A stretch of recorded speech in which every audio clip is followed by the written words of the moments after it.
Alice était fatiguée de rester assise auprès de sa sœur sur le talus et de n'avoir rien à faire. Elle se demandait, dans la mesure où elle était capable de réfléchir avec cette chaleur, si cela valait la peine de se lever pour tresser une guirlande de pâquerettes, lorsque brusquement, un lapin blanc aux yeux roses passa en courant tout près d'elle. « Oh, mon Dieu, je vais être en retard !» disait le lapin, et il tira une montre de la poche de son gilet. Alice se dressa d'un bond, car l'idée lui vint tout à coup qu'elle n'avait jamais vu de lapin pourvu d'une poche de gilet, ni d'une montre à tirer de cette poche. Elle traversa le champ en courant à sa poursuite et arriva juste à temps pour le voir s'enfoncer comme une flèche dans un énorme terrier caché sous la haie. Elle y pénétra sans se demander une seule fois comment diable elle pourrait en sortir. Pendant un moment, elle marcha comme dans un tunnel.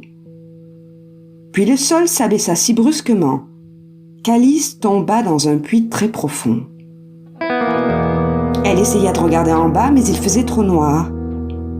Elle examina les parois du puits et remarqua des étagères et des placards. En passant, elle prit un pot. Confiture d'orange. Il était vide. Plus bas. Toujours plus bas.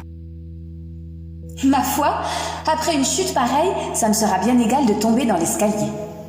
Ma parole, même si je tombe du toit, je ne dirai à personne. Ça, nous en sommes sûrs. Je me demande combien de kilomètres j'ai pu parcourir. Je ne dois pas être loin du centre de la Terre. Voyons, ça ferait une chute de 6 à 7 kilomètres ? Enfin, je crois. Alice avait appris pas mal de choses en classe. Le moment était cependant mal choisi pour en parler puisque personne ne l'écoutait. Ceci dit, c'est toujours un bon exercice de répéter tout cela. Par contre, je me demande à quelle latitude et à quelle longitude je me trouve. Elle n'avait pas la moindre idée de ce qu'était la latitude ou la longitude, mais elle trouvait que c'était de très jolis mots. Peut-être que je vais traverser la Terre d'un bout à l'autre ? Ce serait drôle d'arriver au milieu des gens qui marchent la tête en bas. On les appelle les antipathes, je crois. Il valait mieux qu'il n'y ait personne pour l'écouter, car Alice n'était pas du tout sûre que ce soit le bon mot. Je dirais « Bonjour madame, suis-je en Nouvelle-Zélande ou en Australie ?» Et elle essaya de faire la révérence tout en parlant. Quelle idée de faire la révérence pendant qu'on tombe dans le vide. J'espère que quelqu'un pensera à donner du lait à Dina ce soir. Dina, c'était la chatte d'Alice. Ma chère Dina, comme je voudrais que tu sois avec moi. Il n'y a pas de souris dans l'air, j'en ai peur, mais tu pourrais attraper une chauve-souris. Ça ressemble beaucoup à une souris. Est-ce que les chats mangent les chauves-souris ? Est-ce que les chats mangent les chauves-souris ?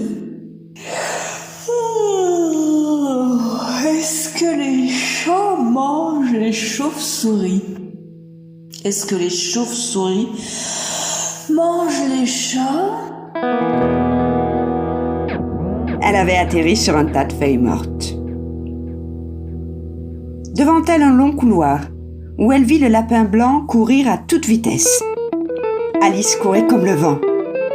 Elle l'entendait juste dire avant de tourner « Par mes oreilles et par mes moustaches, il se fait tard !» Elle tourna le coin à son tour, mais il avait disparu. Et elle se retrouva dans une grande salle éclairée.